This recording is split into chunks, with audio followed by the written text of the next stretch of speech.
चलो, so good evening everyone. Last lecture we have started discussion about extremely simple topic that is gravitation. और ये gravitation का discuss करते करते हमने बहुत सारे इंपॉर्टेंट कंसेप्ट का डिस्कशन कल के लेक्चर में कर लिया था। जैसे कि पहले देखा था ग्रेविटेशन मतलब क्या होता है, उसके बाद हम प्रोसीड कर रहे थे जिसमें हमने मास मतलब क्या है, ग्रेविटेशनल फील्ड मतलब क्या है, फिर उससे related Aryabhatta, Newton, Galileo, Tycho Brahe, Kepler, इनके ऑब्जर्वेशन क्या थे, फिर केपलर्स के लॉज ऑफ प्लैनेटरी मोशन आ गए,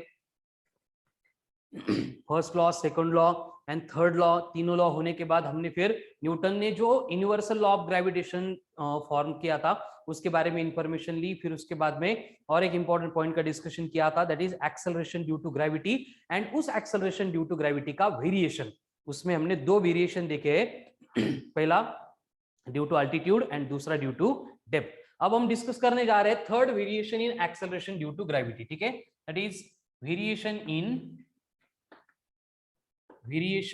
in g, acceleration due to gravity due to latitude। मतलब लैटिट्यूड के चेंज होने से जो एक्सेलरेशन ड्यू टू ग्रेविटी में आने वाला वेरिएशन है उसके बारे में हम यहाँ पे डिस्कस करने वाले हैं, ठीक है। तो एकदम सिंपल कंसेप्ट है, देखो यहाँ पे हम जो फॉर्मूला डिराइव करेंगे वहां पे कुछ स्टैंडर्ड केस आएंगे, वही आपको रिमेंबर करना है। इस फॉर्मूले में वैल्यू पुट करके न्यूमेरिकल सॉल्व करने के लिए जो क्वेश्चन है उसके आने की प्रोबेबिलिटी थोड़ी कम होती है, तो थ्योरेटिकल बातें थोड़ी इंपॉर्टेंट है, ध्यान दो। जैसे कि हमें मालूम है कि सपोज अगर इसको हम अर्थ कंसीडर करेंगे तो यहाँ पे एक स्ट्रेट लाइन अपन कंसीडर करते हैं जिसके अबाउट हमारी अर्थ स्पिन होती है, एंड इसी स्ट्रेट लाइन को हम बोलते हैं एज ए अर्थ का एक्सिस या फिर axis of rotation of the अर्थ। उसके बाद में ये जो एक्सिस ऑफ रोटेशन होता है इसको परपेंडिकुलर जो प्लेन होता है, इस तरह से अगर मैं ड्रॉ करूंगा तो इसको बोला जाता है equator of the earth, and यहाँ पे जो एक्सिस के ऊपर अर्थ के दो एंड्स होते हैं इसको अपन बोलते हैं as a poles of the earth, ठीक है। ये नॉर्थ पोल होगा, ये साउथ पोल होगा, एंड उन दोनों को परपेंडिकुलर जो भी प्लेन होता है, मतलब एक सर्कुलर एक प्लेन हम कंसीडर करते हैं अराउंड द अर्थ, जो अर्थ के ज्योग्राफिक एक्सिस को परपेंडिकुलर होगा उसको हम यहाँ पे कंसीडर कर रहे हैं, so that will be the equator. तो यहाँ पे कंडीशन क्या होगी, देखो कि फॉर एग्जाम्पल आपको अगर बोला जा रहा है कि अर्थ अगर रैंडमली किसी भी एक पॉइंट पी के ऊपर प्रेजेंट है at the given instant of time, and अगर उस पॉइंट को हम सेंटर के साथ कनेक्ट कर देंगे तो ये जो इक्वेटोरियल प्लेन होता है, इस लाइन ज्वाइनिंग इस सेंटर टू द पोजीशन, इसकी जो लाइन ज्वाइनिंग होती है ये अगर यहाँ पे एंगल बनाती है फाई, तो उस केस में इस फाई को बोला जाता है एज ए लैटिट्यूड। तो फाई बना लैटिट्यूड। अब ये लैटिट्यूड मतलब क्या होता है, देखो अगर डायग्राम में देखेंगे तो आपको समझ में आएगा कि यहाँ पे लैटिट्यूड का मतलब है एंगल मेड बाय, किसने बनाया एंगल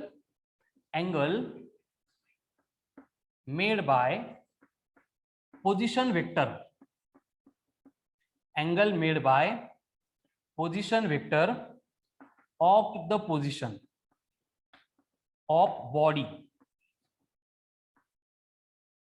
with equatorial plane, यानी इस बॉडी के पोजीशन को जो सेंटर के साथ कनेक्ट करने वाली लाइन है उसको अगर अपन डायरेक्शन शो करेंगे from the centre to the point तो वो बन जाएगा बॉडी का पोजीशन वेक्टर। तो यहाँ पे जो पोजीशन वेक्टर हमने डायग्राम में ड्रॉ किया है वो क्या करता है, इक्वेटोरियल प्लेन के साथ कुछ एंगल बनाता है, एंड इक्वेटोरियल प्लेन के साथ में जो एंगल बना रही है बॉडी उसी को अपन लैटिट्यूड बोलते हैं। तो होगा क्या, देखो जैसे हमने कल भी डिस्कस किया था कि जो एक्सेलरेशन ड्यू टू ग्रेविटी है अर्थ की वजह से जो एक्सेलरेशन इंपार्ट होता है, वैसे तो हम हर एक केस में उसको कांस्टेंट एज्यूम करते हैं, कांस्टेंट कंसीडर करते हैं एज ए 9.8 मीटर पर सेकंड स्क्वायर, लेकिन ये जो एक्सेलरेशन ड्यू टू ग्रेविटी है ये ऑलवेज वेरी होता है फ्रॉम प्लेस टू प्लेस। जिससे रिलेटेड कल हमने डिस्कस किया था कि अर्थ के सरफेस के ऊपर अगर हम पर्टिकुलर हाइट पे जाएंगे तो हाइट पे जाने के बाद एक्सेलरेशन ड्यू टू ग्रेविटी वहां पे डिक्रीज होता है। उसी तरह की बातें हमने देखी थी कि जैसे हम अर्थ के सरफेस के अंदर, क्रस्ट के अंदर अगर जाएंगे सेंटर तक तो again acceleration due to gravity कम होता है, वेरी होता है। वो दोनों भी बातें हमने कल के लेक्चर में कवर की थी। अब यहाँ पे सेम कंसेप्ट हमें मालूम होने वाली है, if you travel from equatorial point two the polar point, equator से पोलर तक अगर अपन ट्रैवल करेंगे तो इस ट्रैवलिंग में भी ये जो एक्सेलरेशन ड्यू टू ग्रेविटी है ये चेंज होने वाला है, वेरी होने वाला है, एंड इसी को ये जो इक्वेटर टू पोल जाते टाइम आने वाला जो वेरिएशन है उसी को अपन वेरिएशन ड्यू टू लैटिट्यूड बोल रहे हैं, ठीक है। तो लैटिट्यूड मतलब क्या है वो अगर क्लियर हो गया तो आगे का पार्ट एकदम सिंपल होने वाला है। अब कंडीशन क्या है देखो कि बेसिकली हमें मालूम है कि हमारी जो अर्थ है वो कंटिन्यूसली रोटेट होती है about it axis, and rotation की उसकी सिंस होती है from west to east. And इसलिए क्या होगा कि अर्थ के सरफेस के ऊपर जितनी बॉडी होगी वो सारी बॉडी क्या करने वाली है, सर्कुलर मोशन परफॉर्म करने वाली है। इसलिए पॉइंट पी के ऊपर जो बॉडी है वो इस सर्कुलर पाथ के अलोंग अपनी मोशन परफॉर्म करती है, that is circular motion perform करती है। यानी कि अर्थ का सेंटर अगर हम ओ कंसीडर करेंगे तो इस पर्टिकुलर पोजीशन पे जो बॉडी थी उसके सर्कुलर पाथ का सेंटर आ जाएगा ओ डैश पे। एंड अगर ज्योमेट्री अगर यहाँ पे अप्लाई करेंगे तो ये एंगल अगर फाई था तो ये भी एंगल यहाँ पे फाई बनेगा। ये अर्थ की रेडियस है इसलिए इस डिस्टेंस को अपन कंसीडर करेंगे कैपिटल आर, और यहाँ पे ये सर्कल की रेडियस जो है उसको हम कंसीडर करेंगे एज ए आर। तो ये डायग्रामेटिकल अरेंजमेंट बहुत इंपॉर्टेंट है, इसी के अकॉर्डिंग हम फॉर्मूला डिराइव करने वाले हैं। उससे पहले यहाँ पे एक ट्रायंगल बन रहा है, कौन सा ट्रायंगल है, triangle OPO dash, OPO dash. इस ट्रायंगल में ये एंगल है फाई, तो अगर मैं इसको कॉस ऑफ थीटा से डिफाइन करूंगा, कॉस फाई जो होता है एडजेसेंट अपॉन हाइपोटेनियस, तो यहाँ पे एडजेसेंट है स्मॉल आर, हाइपोटेनियस है कैपिटल आर, यानी स्मॉल आर की वैल्यू बनती है capital R into cos of phi, जिसको अपन आगे यूज करने वाले हैं। ठीक है क्लियर यहाँ तक? Yes, no? Yes, sir. Okay अब आगे क्या होगा देखो कि as body which is placed at point P is performing circular motion. हमें मालूम है कि हर बार जब भी कोई बॉडी सर्कुलर मोशन परफॉर्म करती है तो उसके ऊपर एक एक्सेलरेशन एक्ट होता है, जिसके बारे में हम लास्ट टॉपिक में डिस्कशन कर चुके हैं, जिसको बोला जाता है रेडियल एक्सेलरेशन या फिर सेंट्रीपिटल एक्सेलरेशन। उसी तरह से क्या होगा, पॉइंट पी पे जो बॉडी रखी है उसके ऊपर भी यहाँ पे एक एक्सेलरेशन एक्ट होगा जिसको अपन ए आर बोलेंगे, दैट इज रेडियल एक्सेलरेशन। अब यहाँ पे एक एक्सेलरेशन सेंटर के टुवर्ड्स एक्ट होता है, एट द सेम टाइम उतनी ही मैग्नीट्यूड का acceleration but opposite in direction act होता है, जिसको अपन ए आर कंसिडर करने वाले हैं। एंड इस ए आर का मतलब रेडियल एक्सेलरेशन का जो फॉर्मूला है हमने डिराइव किया था, और वो होता है आर इंटू ओमेगा का स्क्वायर या फिर ओमेगा स्क्वायर इंटू आर। तो अब कंडीशन क्या होगी देखो, पॉइंट पी पे जो बॉडी थी उसको ये जो पोजीशन वेक्टर की लाइन है, इस लाइन के along acceleration due to gravity earth के सेंटर के टुवर्ड्स खींच रहा है। लेकिन एट द सेम टाइम इस ए आर का मैं इस लाइन के अलोंग अगर कंपोनेंट लेना चाहूं तो ये एंगल अगर फाई है तो ये भी एंगल फाई बनेगा, इसलिए ये फाई का एडजेसेंट कंपोनेंट यहां पे बनेगा A are cos of phi.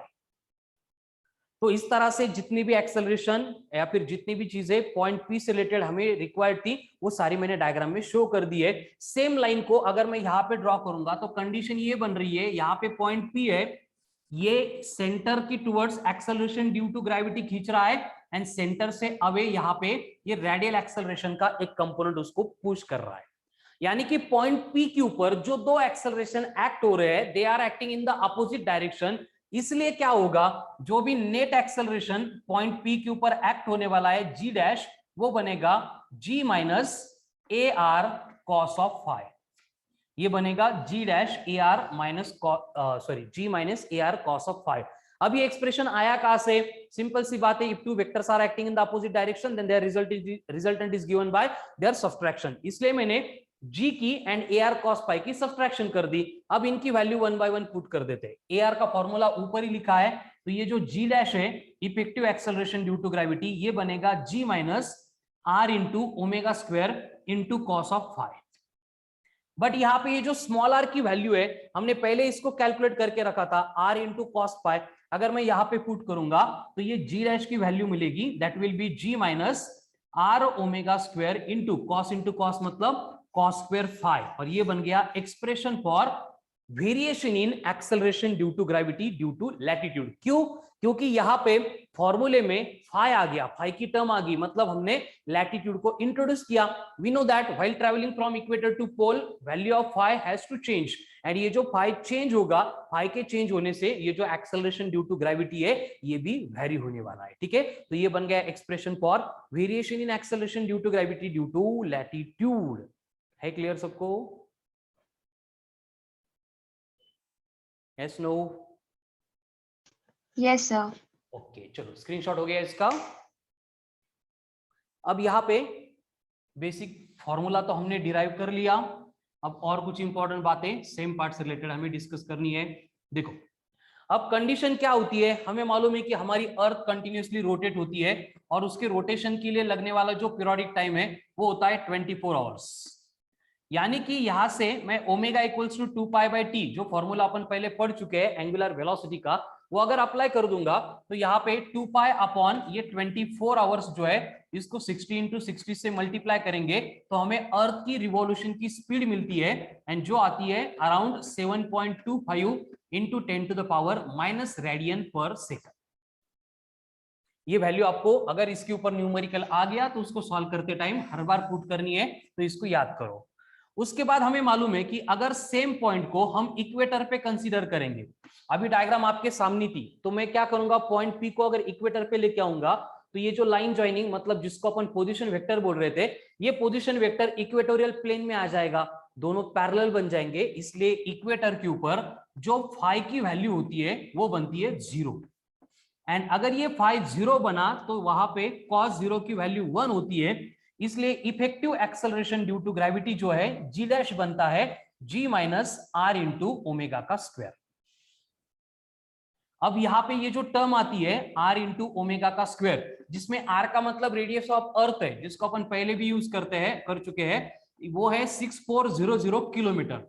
Omega की वैल्यू मैंने यहाँ पे दी है, इन दोनों को अगर मल्टीप्लाई करेंगे तो इनकी वैल्यू अप्रोक्सीमेटली आती है 0.03378 मीटर पर सेकंड स्क्वायर, लेकिन मैं इसको राउंडिंग ऑफ करके ले रहा हूं 0.034 मीटर पर सेकंड का स्क्वायर, सिर्फ r into omega square.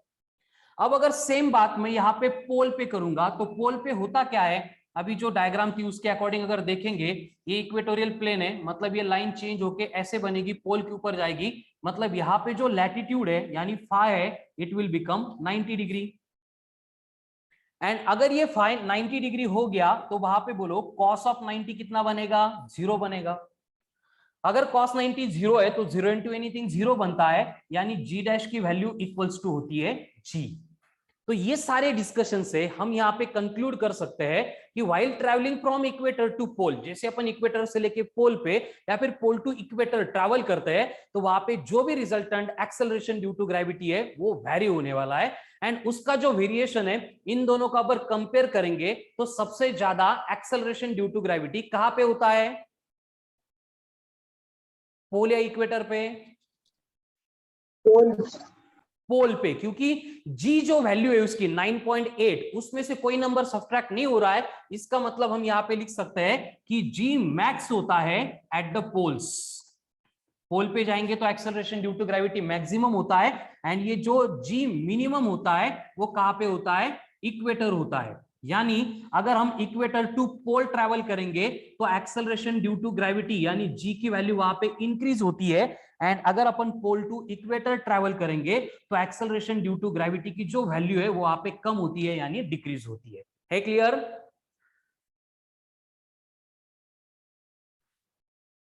Then tell me कि if a body of mass m is traveling from equator to pole, then its mass will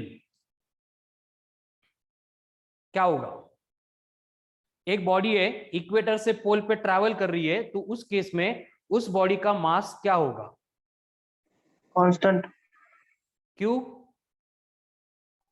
तो मास कैसे चेंज होगा? वेरी गुड, मास always remains constant, mass vary होता ही नहीं है, इसलिए mass constant रहेगा। लेकिन अगर मैंने वेट बोला तो, वेट बोला तो इंक्रीज होगा, इंक्रीज होगा equator to pole, and pole to equator decrease होगा। लेकिन इसमें आने वाला जो वेरिएशन है, मतलब g at pole minus g at equator, इसकी वैल्यू जो है वो 0.034 मीटर पर सेकंड स्क्वायर है, यानी कि किसी की भी केस में प्रैक्टिकल एप्लीकेशन में ये कंसीडरेबल नहीं है, इसलिए हम एक्चुअल में प्रैक्टिकली इसको कंसीडर नहीं करते, इसलिए इसके ऊपर क्वेश्चंस आने की प्रोबेबिलिटी कम होती है। लेकिन वेरिएशन आता है, इसलिए ये सारी बातें अपन यहाँ पे पढ़ रहे हैं। तो ये था variation in acceleration due to gravity due to latitude. इसी तरह से क्या होता है, देखो एक्सेलरेशन ड्यू टू ग्रेविटी जो है उसमें वेरिएशन आता है ड्यू टू अर्थ की शेप। हम अर्थ की शेप को लिखते भी है, ड्रॉ भी करते हैं स्फेरिकल, लेकिन वो फैक्ट नहीं है। हमारी अर्थ जो है वो थोड़ी सी चपटी हो गई है, मतलब पोल के अलोंग उसकी रेडियस एंड इक्वेटर के अलोंग उसकी रेडियस सेम नहीं है। एक्चुअल में क्या है कि इक्वेटर की रेडियस जो है वो पोल के रेडियस से ज्यादा है, एंड ये दोनों में जो डिफरेंस है, radius at equator minus radius at pole, ये अराउंड 20 किलोमीटर है। मतलब पोल पे जो रेडियस अपन कंसीडर करते हैं वो 20 किलोमीटर से कम है। जैसे इक्वेटोरियल रेडियस हम कंसीडर करते हैं 6378 किलोमीटर, वहीं पे पोल के अलोंग जो रेडियस है उसको कंसीडर करते हैं 6356 या फिर 6358 किलोमीटर। उसकी वजह से भी क्या होता है, यहाँ पे चेंज आता है, एंड ये शेप की वजह से आने वाला जो चेंज है in acceleration due to gravity, वो g at pole minus g at E inversely proportional है रेडियस के साथ, इसलिए पोल पे रेडियस कम है तो एक्सेलरेशन ड्यू टू ग्रेविटी ज्यादा रहेगा। इसकी वैल्यू अगर पुट करेंगे तो ये आता है in the range of 0.018 metre per second का स्क्वायर। यानी कि देखो, acceleration due to gravity latitude बोला तो उसके लिए ये सारी बातें, लेकिन अगर शेप की बात आ गई तो शेप से रिलेटेड बस इतना ही डिस्कशन है। यानी कि लैटिट्यूड एंड शेप दोनों को भी वजह से जो एक्सेलरेशन ड्यू टू ग्रेविटी में वेरिएशन आता है वो इक्वेटर टू पोल या फिर पोल टू इक्वेटर जाने में ही आता है, एंड दोनों को अगर कंसीडर करेंगे दोनों का इफेक्ट, तो वहां पे आने वाला जो वेरिएशन है 0.034 प्लस 0.018, और इसके एडिशन करेंगे तो कुछ तो 0.052 के आसपास वहां पे इनका वेरिएशन आता है। ठीक है, so this is all about variation in acceleration due to gravity. फिर अल्टीट्यूड हो या फिर डेप्थ हो, फिर लैटिट्यूड हो या फिर शेप हो, उससे रिलेटेड जो आने वाला वेरिएशन है वो बस इसी तरह से आता है। ठीक है क्लियर? Okay, next. सो यहाँ पे एक्सेलरेशन ड्यू टू ग्रेविटी का वेरिएशन का पार्ट खत्म करने के बाद हम और नेक्स्ट कंसेप्ट जो वेरी इंपॉर्टेंट है उसके ऊपर जाने वाले हैं, that is projection of satellite. Projection of satellite, projection of satellite. अब बेसिकली प्रोजेक्शन ऑफ जो सैटेलाइट होता है उसके लिए हमें पहले देखना पड़ेगा कि सैटेलाइट मतलब क्या होता है, what is mean by satellite. तो सैटेलाइट मतलब है क्या, any body which revolves around the planet.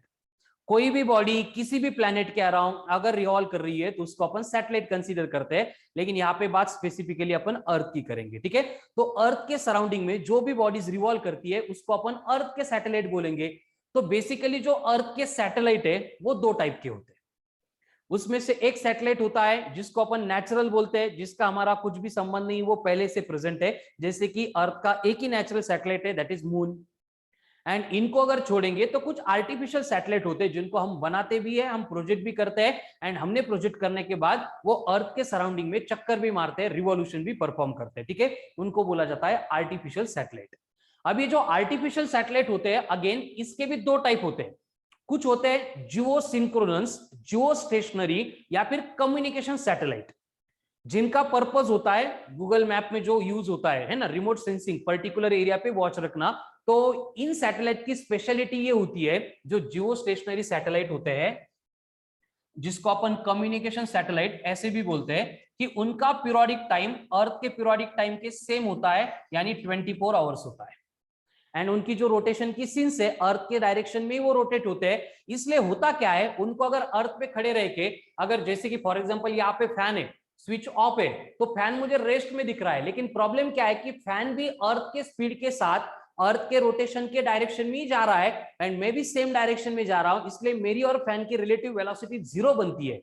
इसलिए फैन को मैं या फिर मुझे फैन, दोनों को एक दूसरे को रेस्ट ऑब्जर्व होता है, फील होता है। उसी तरह से हम कुछ सैटेलाइट को स्पेस में प्रोजेक्ट करते हैं, और प्रोजेक्ट करने के बाद उनका जो पीरियोडिक टाइम है वो हम 24 आवर्स ही रख रहे हैं, अर्थ के रोटेशन के डायरेक्शन में ही रोटेट हो रहा है।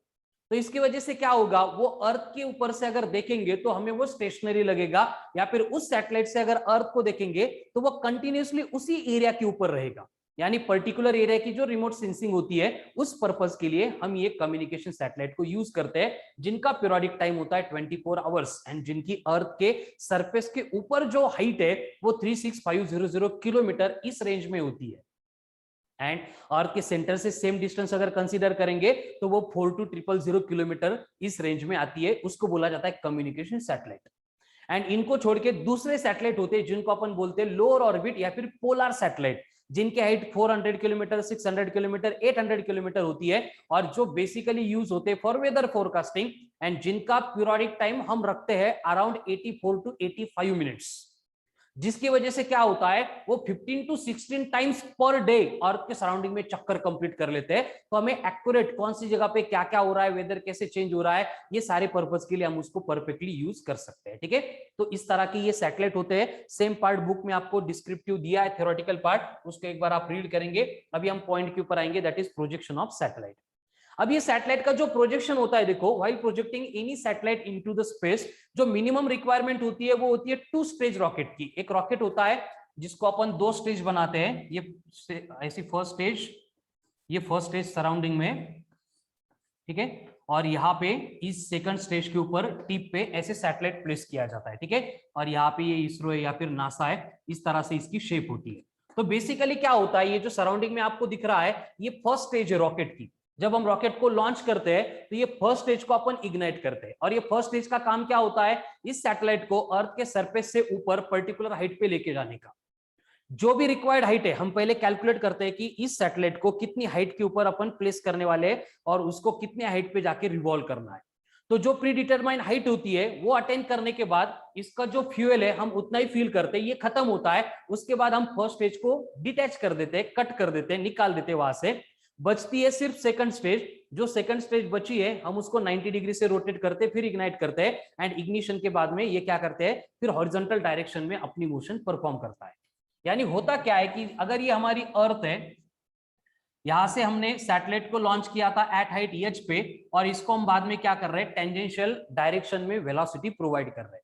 तो सर्कुलर मोशन में हमने सेम कंसेप्ट पढ़ी थी कि कोई बॉडी अगर यूनिफॉर्म वेलोसिटी से या फिर टेंजेंशियल वेलोसिटी से मूव हो रही है एंड साइमल्टेनियसली उसके ऊपर एक सेंटर की टुवर्ड्स एक्ट होने वाला सेंट्रीपिटल फोर्स भी है, तो उस बॉडी को अपनी मोशन सर्कुलर पाथ पे परफॉर्म करनी पड़ती है। वही केस यहाँ पे होती है। जो सैटेलाइट हमने लॉन्च किया था, टेंजेंशियल वेलोसिटी तो दे दी, लेकिन अर्थ का जो ग्रेविटेशनल फोर्स है उसके ऊपर एक्ट होता है एंड उसकी वजह से ये सैटेलाइट को अर्थ के सराउंडिंग में इस तरह के सर्कुलर ऑर्बिट में अपनी मोशन परफॉर्म करनी पड़ती है, और इस तरह से हम सैटेलाइट को क्या करते हैं, स्पेस में प्रोजेक्ट करते हैं।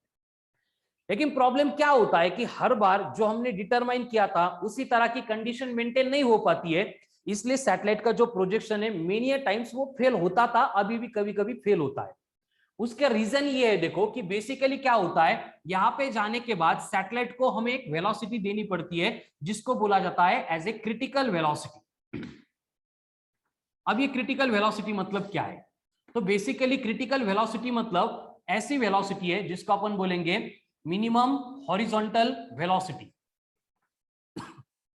minimum horizontal velocity that should be given to the satellite,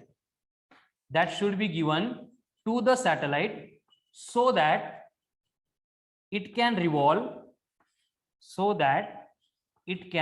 revolve around the earth into circular orbit. मतलब क्या है, देखो सैटेलाइट को हम हॉरिजॉन्टल वेलोसिटी देते हैं जो मिनिमम है, उतनी देने के बाद ही ये सैटेलाइट क्या करने वाला है, अपनी मोशन सर्कुलर पाथ पे प्रोवाइड करने वाला है, परफॉर्म करने वाला है। लेकिन अगर जो वेलोसिटी अपन सैटेलाइट को दे रहे हैं वो अगर क्रिटिकल वेलोसिटी की इक्वल नहीं है तो फिर क्या होगा, उसके लिए देखो यहाँ पे कुछ कंडीशन पॉसिबल है। ऐसे हो सकता है कि हमने जो वेलोसिटी दी थी वो क्रिटिकल वेलोसिटी से लेस हो गई, तो अगर इस तरह की सिचुएशन हो गई तो ये सैटेलाइट जो है अपनी मोशन सर्कुलर पाथ पे परफॉर्म नहीं करता है, ये क्या करता है, अपनी मोशन परफॉर्म करता है अलोंग इलिप्टिकल पाथ। एंड ये इलिप्टिकल पाथ पे अपनी मोशन परफॉर्म करते टाइम ये एक आधा ऑर्बिट कंप्लीट करता है। एपोजी पेरिजी 2 सेंटर होते हैं। एपोजी मतलब जिसमें एटमॉस्फेयर के क्लोज सैटेलाइट आएगा, उस पॉइंट के ऊपर आने के बाद सैटेलाइट अर्थ के ऊपर गिर जाता है, यानी सैटेलाइट का प्रोजेक्शन फेल होता है। तो ये केस कुछ भी काम की नहीं है। अगर हमने सैटेलाइट को जो वेलोसिटी दी थी उसको अगर exactly equal to critical velocity रख दिया तो सैटेलाइट क्या करेगा, अपनी मोशन परफॉर्म करेगा अलोंग सर्कुलर पाथ। एंड यही एक केस है जिसमें हम बोल सकते हैं कि सैटेलाइट का जो प्रोजेक्शन था वो सक्सेसफुल हो गया। उसमें क्या हो सकता है कि हमने जो वेलोसिटी दी थी वो क्रिटिकल वेलोसिटी से ग्रेटर बन गई, लेकिन वो एस्केप वेलोसिटी के इक्वल हो गई। मतलब कि कंडीशन क्या हो गई कि गिवन वेलोसिटी जो है वो क्रिटिकल वेलोसिटी से ज्यादा है, बट एस्केप वेलोसिटी से थोड़ी सी कम हो गई।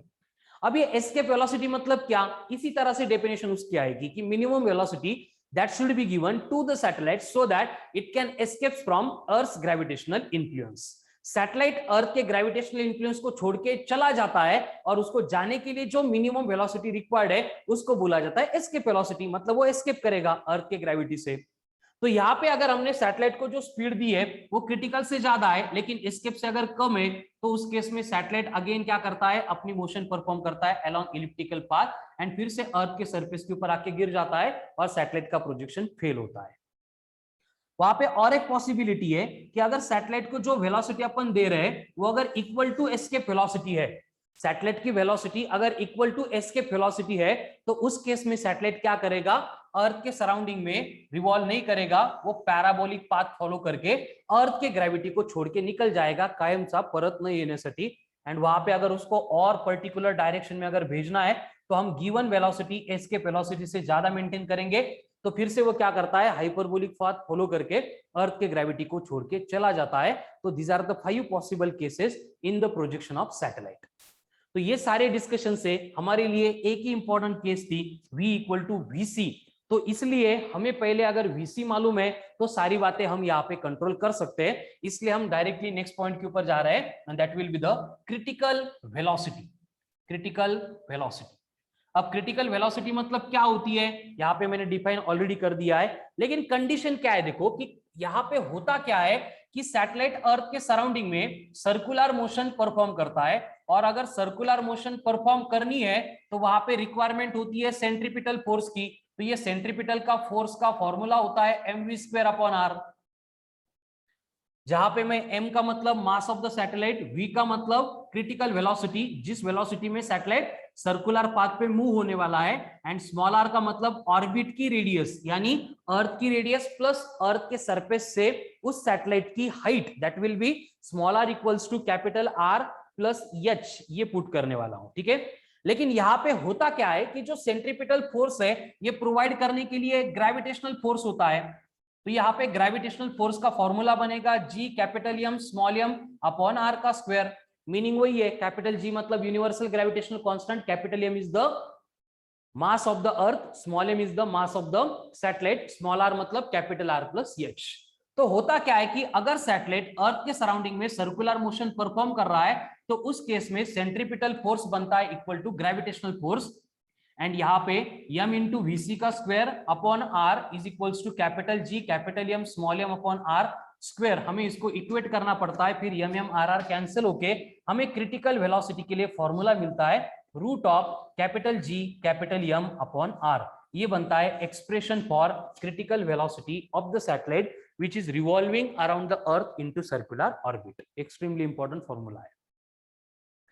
ये हो गई क्रिटिकल वेलोसिटी, यानी कि हम यहाँ पे लिख सकते हैं कि जो क्रिटिकल वेलोसिटी होती है VC, ये डायरेक्टली प्रोपोर्शनल होती है to the root of mass upon radius of orbit.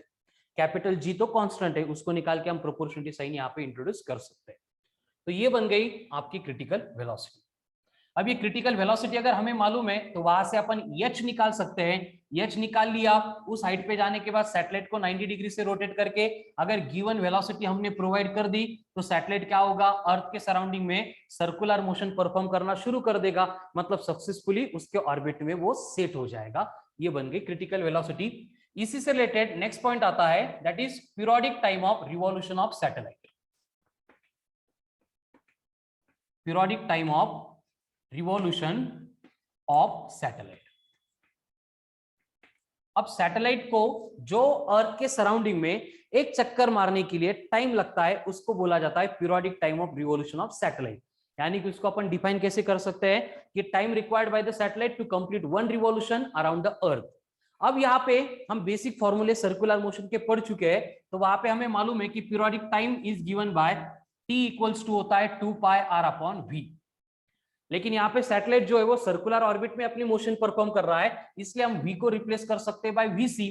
vc की वैल्यू अभी डिराइव की थी, उसको अगर पुट करेंगे तो ये t बनता है 2 pi r divided by root of gm upon r। अगर दोनों साइड में स्क्वायर करेंगे एंड टर्म्स को रीअरेंज करेंगे तो यहाँ पे टी स्क्वायर इक्वल्स टू हमें मिलता है 4 pi square r cube upon gm।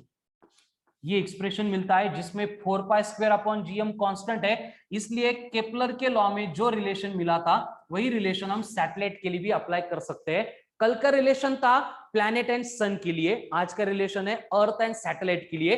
Again same, T square is proportional to R cube, यानी इसके ऊपर अगर क्वेश्चन आ रहा है तो अपन t2 बाई t1 का square equals to r2 bye r1 का क्यूब, इसमें वैल्यू पुट करके उसको सिंप्लीफाई कर सकते हैं। ठीक है, तो ये बन गया पीरियोडिक टाइम का एंड डिस्टेंस का रिलेशन। सेम एक्सप्रेशन का अगर दोनों साइड में रूट लेंगे तो पीरियोडिक टाइम बनेगा t equals to 2 pi root of r cube upon gm। ये बन गया expression for periodic time of revolution of satellite. So this is all about projection of satellite and satellite. अब satellite and revolution of satellite, periodic time, critical velocity, ये सारी बातें तो हो गई।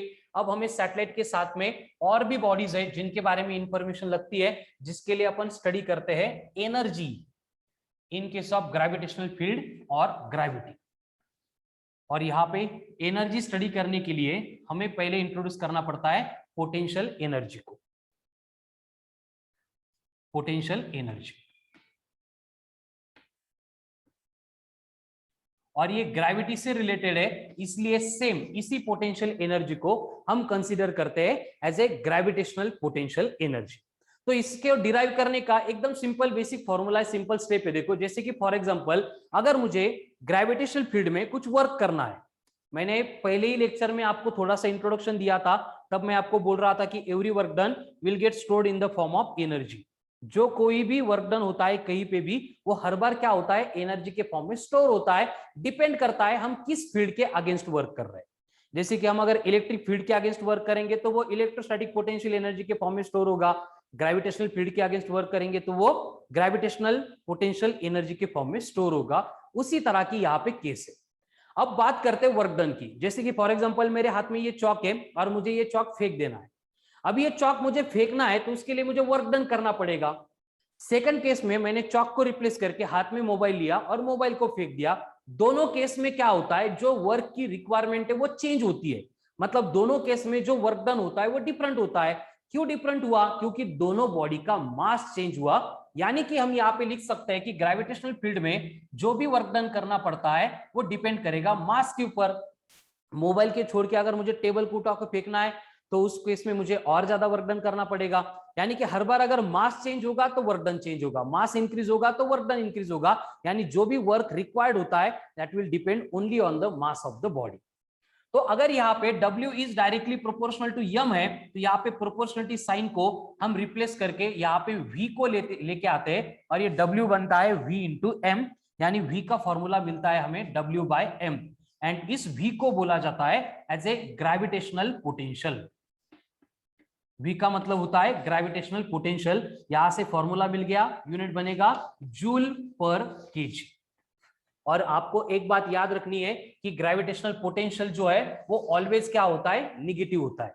अब ये ग्रेविटेशनल पोटेंशियल निगेटिव क्यों होता है? एकदम सिंपल सी बात है कि फॉर एग्जांपल मैंने इस चौक को फेंका नहीं है, मैंने अगर इसको छोड़ दिया तो ये चौक अपने आप नीचे जा रहा है। अगर चौक नीचे जा रहा है इसका मतलब मैंने थ्रो नहीं किया है, तो मैं कोई वर्क नहीं कर रहा हूं, लेकिन चौक का डिस्प्लेसमेंट हो रहा है, यानी हमें वर्क मिल रहा है अर्थ के ऊपर, अर्थ की तरफ से। अगर हम वर्क करते तो एनर्जी स्टोर होती तो वो पॉजिटिव रहता, लेकिन अगर हमें वर्क मिल रहा है इसका मतलब अर्थ वर्क कर रही है, तो अर्थ की जो पोटेंशियल एनर्जी वो कम होती है। इसलिए gravitational potential as well as gravitational potential energy जो है इसको हमें नेगेटिव साइन देके स्टडी करना पड़ता है। ठीक है, तो यहाँ पे ग्रेविटेशनल पोटेंशियल समझ में आ गया। अभी वर्क डन मतलब क्या होता है, फोर्स इनटू डिस्प्लेसमेंट। तो मैं इसी W को रिप्लेस कर सकता हूं बाय एनर्जी, पोटेंशियल एनर्जी। तो ये जो ग्रेविटेशनल पोटेंशियल एनर्जी है ये बनेगी F इंटू आर। अगर इसको वेक्टर फॉर्म में लिखना है तो हम इसको F vector dot are vector ऐसे भी लिख सकते हैं, क्योंकि एनर्जी जो है वो स्केलर क्वांटिटी है। तो यहाँ पे ये बनेगा du equals to F into R. अब ग्रेविटेशनल फोर्स होता है capital G capital M small M upon R square into R किया तो आर आर कैंसिल हो गया, तो यहाँ पे हमें जो ग्रेविटेशनल पोटेंशियल एनर्जी का एक्सप्रेशन है वो मिलता है G M M upon R. लेकिन मैंने बोला है कि इसको हम साइन निगेटिव देते हैं क्योंकि यहाँ पे हमें वर्क करना नहीं पड़ता है, हमें वर्क मिलता है। तो यहाँ पे ये हमें gravitational potential as well as gravitational potential energy दोनों के बारे में इंफॉर्मेशन मिल गई। अब हम क्या करने वाले हैं, इसका यूज करके सबसे इंपॉर्टेंट पॉइंट टॉपिक का, that is binding energy and critical velocity, उनको इंट्रोड्यूस करने वाले। तो उसके लिए मैं सबसे पहले लेके आता हूं बाइंडिंग एनर्जी के कंसेप्ट को, कंसेप्ट ऑफ बाइंडिंग एनर्जी।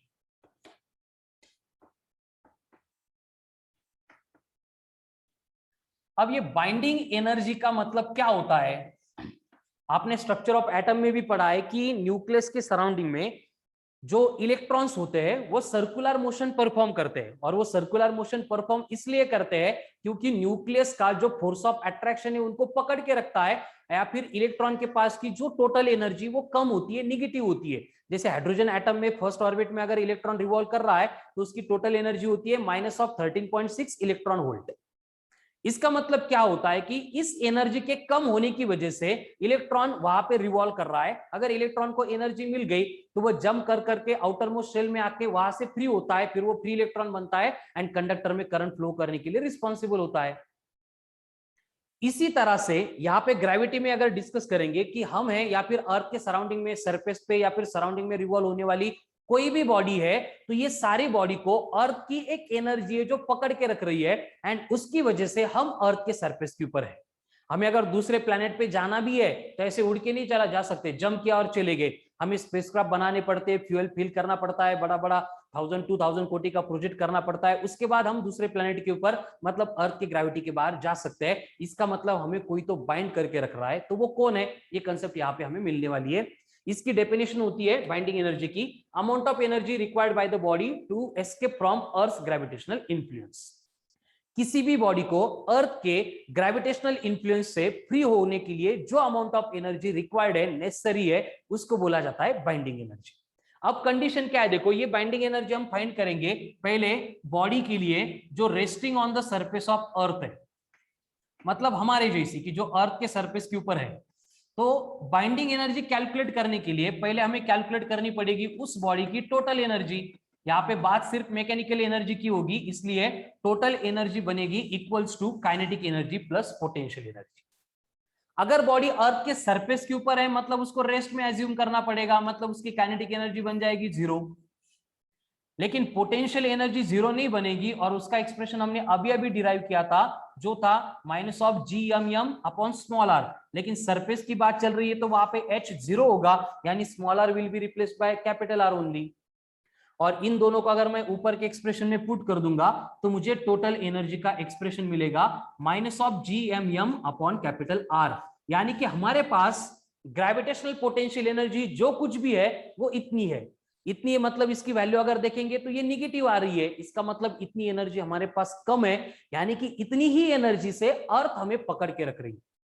तो अगर हमें इतनी एनर्जी मिल गई तो हम क्या करेंगे, अर्थ के बाइंडिंग फोर्स से फ्री हो जाएंगे, एंड वही फ्री होने के लिए जो एनर्जी रिक्वायर्ड है उसको अपन बाइंडिंग एनर्जी बोलते हैं। इसलिए बाइंडिंग एनर्जी बनेगी माइनस ऑफ टोटल एनर्जी, यहाँ पे माइनस माइनस फिर प्लस हो जाएगा, एंड बाइंडिंग एनर्जी के लिए एक्सप्रेशन मिलेगा capital G capital M small m upon capital R। ये एक्सप्रेशन नोट डाउन करो क्योंकि इसके बाद मैं एस्केप वेलोसिटी पढ़ाने वाला हूं जिसमें हमें सेम एक्सप्रेशन का यूज करके क्वेश्चन सॉल्व करने। अब बात हमने सरफेस ऑफ अर्थ की थी, आगे जाके हम क्या करेंगे, सेम पार्ट अप्लाई करेंगे फॉर रिवॉल्विंग सैटेलाइट। अगर अर्थ के सराउंडिंग में कोई सैटेलाइट है, सर्कुलर मोशन परफॉर्म कर रहा है या फिर रिवॉल्व हो रहा है, तो उसकी बाइंडिंग एनर्जी अगर हमें कैलकुलेट करनी है, पूरी प्रोसेस सेम रहेगी। फिर से हम लिखेंगे total energy is given bye kinetic energy plus potential energy. बस यहाँ पे काइनेटिक एनर्जी 0 नहीं होगी, और उसकी वैल्यू कैलकुलेट करने के लिए हम हाफ ऑफ यम वी का स्क्वायर, वही जनरल फॉर्मूला यूज करेंगे, but here we replaced by VC होगा। एंड इस वीसी की वैल्यू हम पहले कैलकुलेट कर चुके हैं कि ये वीसी इक्वल्स टू होता है capital root of capital G capital M upon small r। उसका स्क्वायर करेंगे तो ये क्या बनेगा, देखो 1/2 इंटू यम पहले से था, capital G capital M upon capital R की जगह पे स्मॉल r आ गया, यानी काइनेटिक एनर्जी बन गई capital G capital M small m upon twice of r। उसी तरह से पोटेंशियल एनर्जी का फॉर्मूला तो हमें पहले से मालूम है, minus of capital G capital M small M. अब बस capital R will be replace by small R होगा, क्योंकि हाइट बढ़ गई, सरफेस के ऊपर नहीं चल रही अब बातें। अगर ये दोनों वैल्यूज में टोटल एनर्जी के एक्सप्रेशन में पुट कर दूंगा तो टोटल एनर्जी बनेगी minus of capital G capital M small M upon R plus 1/2 into capital G capital M small M upon R. And इन दोनों को अगर ध्यान से देखेंगे तो G M M upon R दोनों में से कॉमन निकलता है, ब्रैकेट में बचता है -1 + 1/2 एंड -1 + 1/2 का आंसर होता है -1/2। इसलिए मुझे यहाँ पे फाइनली जो है वो टोटल एनर्जी का एक्सप्रेशन मिलता है, that will be minus of capital G capital M small M upon twice of R. फिर से वही केस, अगर ये टोटल एनर्जी निगेटिव है इसका मतलब इतनी एनर्जी हमारे पास कम है, मतलब इतनी एनर्जी से अर्थ ने हमको पकड़ के रखा है। अगर इतनी एनर्जी हमें मिल गई, मतलब हमने इस माइनस को अगर प्लस कर दिया तो हम अर्थ के सरफेस से निकल जा सकते हैं, मतलब ये बाइंडिंग एनर्जी बनेगी GMM अपॉन 2R, इसलिए फॉर रिवॉल्विंग सैटेलाइट। खत्म। सो this is all about potential energy, kinetic energy and binding energy. बस आपको जो टेक्स्ट बुक में पोटेंशियल एनर्जी इंट्रोड्यूस करके दी है वो वेरियस तरीके से मतलब एक्सप्लेन करके दी है, लेकिन वन एट द सेम जो फॉर्मूले है, जो कंसेप्ट है वो सेम रहेगी, बस आपको थोड़ा सा एक्सप्लेनेशन ज्यादा दिया है, तो आपको उसको एक बार पढ़ना पड़ेगा, रीड करना पड़ेगा, सो दैट बुक में से भी जो जो कंसेप्ट आ रही है वहां पे वो क्लियर हो जाएगी। तो यहाँ पे हमने kinetic energy, potential energy and total energy related जो भी डिस्कशन था वो कंप्लीट किया। अभी इसी एनर्जी के कंसेप्ट को यूज करके मुझे लेके आना है यहाँ पे एस्केप वेलोसिटी को। अब एस्केप वेलोसिटी मतलब क्या होगा, वही जो बाइंडिंग एनर्जी में हो रहा था। बाइंडिंग एनर्जी में भी बॉडी एस्केप होने वाली थी, एस्केप वेलोसिटी से भी बॉडी क्या होगी, एस्केप ही होगी, बस डिफरेंस किसका आएगा, ये एनर्जी थी, यहाँ पे वेलोसिटी आएगी। ठीक है, सो नेक्स्ट पॉइंट है हमारा एस्केप वेलोसिटी।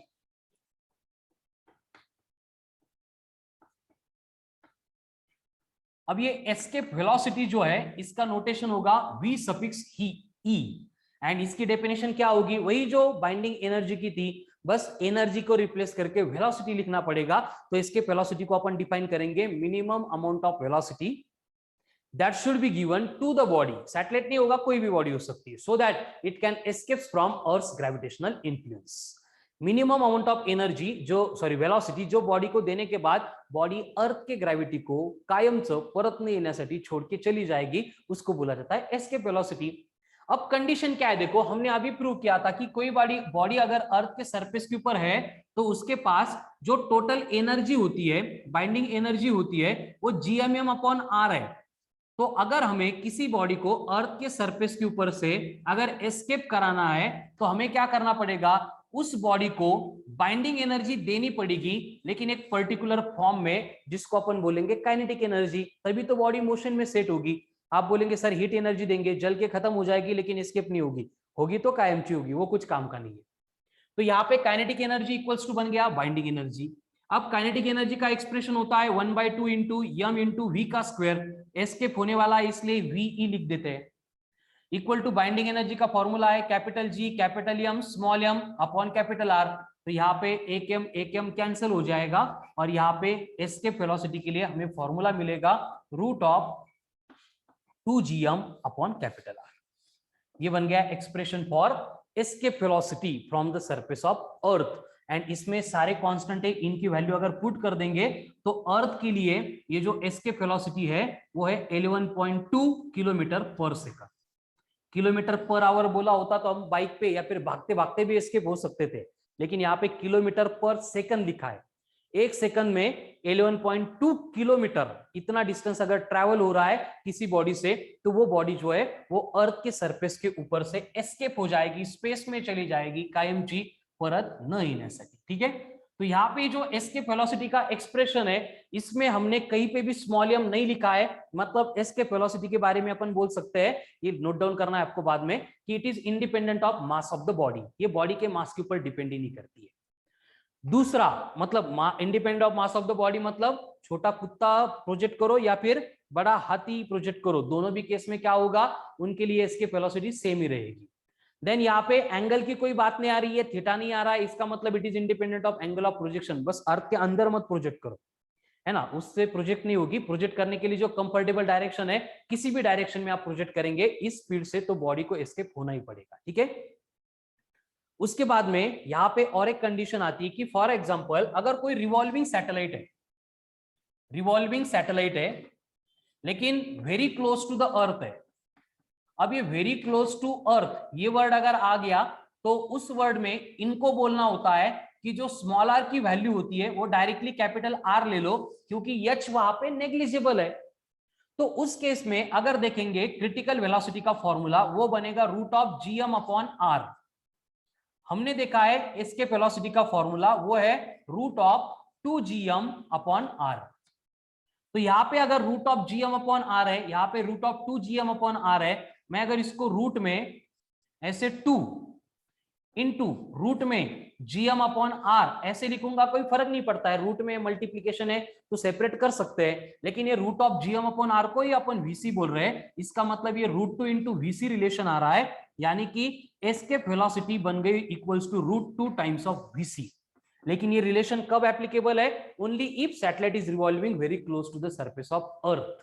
तो उस केस में आपको याद रखना है कि अगर रिवॉल्विंग सैटेलाइट को हमें एस्केप कराना है तो उसकी जो एनर्जी है वो 100% से बढ़ाओ, एंड उसकी जो वेलोसिटी है वो 41.4% से बढ़ाओ। रिवॉल्विंग सैटेलाइट की वेलोसिटी अगर 41.4% से बढ़ाएंगे वो एस्केप हो जाएगा। रिवॉल्विंग सैटेलाइट की एनर्जी अगर पहले ई थी, बाद में उसको अगर ट्वाइस ऑफ ई करेंगे मतलब 100% से बढ़ाएंगे तो वो एस्केप हो जाएगा। ठीक है, उसी के साथ यहाँ पे और कुछ बातें हैं एस्केप वेलोसिटी रिलेटेड। ठीक है, और इसी से रिलेटेड मेनी टाइम्स क्वेश्चन आता है, इसलिए इसको थोड़ा ध्यान देना पड़ेगा आपको। किसी भी प्लैनेट के ऊपर एटमॉस्फेयर है या नहीं है वो डिपेंड करेगा उस प्लैनेट के एटमॉस्फेरिक गैसेस के आरएमएस मतलब एवरेज वेलोसिटी के ऊपर। अगर प्लैनेट की आरएमएस वेलोसिटी एस्केप वेलोसिटी से ज्यादा है तो सारे गैसेस एस्केप होके चले जाएंगे। जैसे मून पे है, मार्स पे है, एटमॉस्फेयर है ही नहीं क्योंकि वहां के गैसेस तो उड़ गए। लेकिन यहाँ पे अगर सी आरएमएस लेस देन आरएमएस, अगर लेस देन एस्केप वेलोसिटी है, जैसे अर्थ की बात करेंगे तो एटमॉस्फेरिक गैसेस की जो एवरेज वेलोसिटी है वो एस्केप से कम है, इसलिए उड़ नहीं सकते, अर्थ के सराउंडिंग में ही इनको रिवॉल्यूशन परफॉर्म करना पड़ता है। ठीक है, तो ये बेसिक कंडीशन यहाँ पे होती है। एंड अगर किसी बॉडी को हमने स्पेस में एस्केप करा ही दिया, अर्थ के ग्रेविटी के बाहर वो बॉडी चली गई, तो अर्थ के ग्रेविटी के बाहर इंटरस्टेलर स्पेस में उस बॉडी की स्पीड कितनी होगी, उसके लिए ये एक्सप्रेशन है कि v dash equals to root of v square minus v square, where v मतलब वेलोसिटी ऑफ प्रोजेक्शन, v मतलब escape velocity, and v dash मतलब velocity in the outer space, gravity के बाहर जाने के बाद जो वेलोसिटी है उसको मैं यहाँ पे v डैश बोल रहा हूँ। उसके बाद में और एक कंसेप्ट आती है ब्लैक होल की, इतनी रिक्वायर्ड नहीं है सीईटी के लिए, लेकिन रखो याद कि ब्लैक होल मतलब होता है एक बॉडी जिसके सरफेस के ऊपर से even light can not escape. अगर लाइट गिर गया तो वो भी खुद को एस्केप नहीं करा सकता। क्यों ऐसे? क्योंकि उस प्लेनेट की एस्केप वेलोसिटी जो है वो 3 × 10⁸ मीटर पर सेकंड से ज्यादा होती है, इसलिए वो प्लेनेट, वो बॉडी, वो हेवी स्टार जो कोलाइड होके बना है, एनर्जी लिबरेट करके बना है, वो हमें दिखता ही नहीं है। ऐसे ब्लैकिश पोर्शन वहां पे दिखाई देता है क्योंकि वहां पे जो लाइट जा रही है उसके वापस आने के चांसेस ही नहीं है। तो वो ये क्यों होता है? क्योंकि उस प्लैनेट की एस्केप वेलोसिटी लाइट के स्पीड से, लाइट की स्पीड है 3 लाख किलोमीटर पर सेकंड, 3 × 10⁸ मीटर पर सेकंड, उससे ज्यादा होती है। तो वही केस है कि हमारी अर्थ है, अर्थ का अगर ब्लैक होल बनना है तो अर्थ की डेंसिटी ट्रिमेंडसली बढ़नी चाहिए। तो उसके लिए एक कंडीशन होती है, for earth to be black hole, earth की जो रेडियस है वो 9 मिलीमीटर की रेंज में होनी चाहिए। मतलब इतनी बड़ी हमारी अर्थ, अगर उसको कॉम्प्रेस करते जाएंगे, डेंस बनाते जाएंगे, एक्सेलरेशन ड्यू टू ग्रेविटी बढ़ता जाएगा, मतलब इसके वेलोसिटी बढ़ती जाएगी, और इतनी सी अर्थ जब बन जाएगी 9 मिलीमीटर की, तो उस केस में अर्थ भी ब्लैक होल की तरह बिहेव करेगा। प्रैक्टिकली पॉसिबल नहीं है, लेकिन फिजिक्स में अपन ऐसी बातें जो है उसको कंसिडर कर सकते हैं, डिस्कस कर सकते हैं। फिर इससे रिलेटेड और कुछ थ्योरेटिकल बातें बची है, जैसे कि वेटलेसनेस कंडीशन। अभी वेटलेसनेस कंडीशन में क्या आता है कि कहीं पे भी हमें जो वेट की फीलिंग आती है वो आती है बेसिकली नॉर्मल रिएक्शन की वजह से, लेकिन अगर रिवॉल्विंग सैटेलाइट है या फिर फ्रीली फॉलिंग लिफ्ट है तो वो जो सरफेस है एंड उसके अंदर जो बॉडी हमने रखी है, both are acting towards centre of the earth and both are मतलब attracted by same force और same acceleration, that is acceleration due to gravity। इसलिए वो फ्लोर का सरफेस नॉर्मल रिएक्शन प्रोवाइड करने के लिए अनेबल होता है। दैट्स व्हाई आर्टिफिशियल सैटेलाइट जो अर्थ के सराउंडिंग में रिवॉल्व हो रहा है या फिर फ्रीली फॉलिंग जो लिफ्ट है, दोनों भी केस के जो भी अंदर के पैसेंजर होते हैं उनको वेट की फीलिंग नहीं आती है एंड वो वहां पे क्या करते हैं, वेटलेसनेस कंडीशन जो है उसको फील करते हैं। ठीक है, तो ये सारी बातें आपको with the help of examples एकदम डिटेल में बुक में दी है। आपको एक बार सारे पॉइंट्स रीड करने पड़ेंगे। एक बार बुक में से कंप्लीट हो गए, बुक में जितने सारे क्वेश्चन दिए हैं वो भी कंप्लीट करो एट द सेम टाइम। मैं कल डिले हो गया था लेकिन आज जो है ग्रुप पे वर्कशीट सेंड करता हूं, वर्कशीट प्रायोरिटी पे सॉल्व करो एंड उसके बाद में फिर टेस्ट है। टेस्ट एकदम कंपलसरी है, सबको टेस्ट देनी है।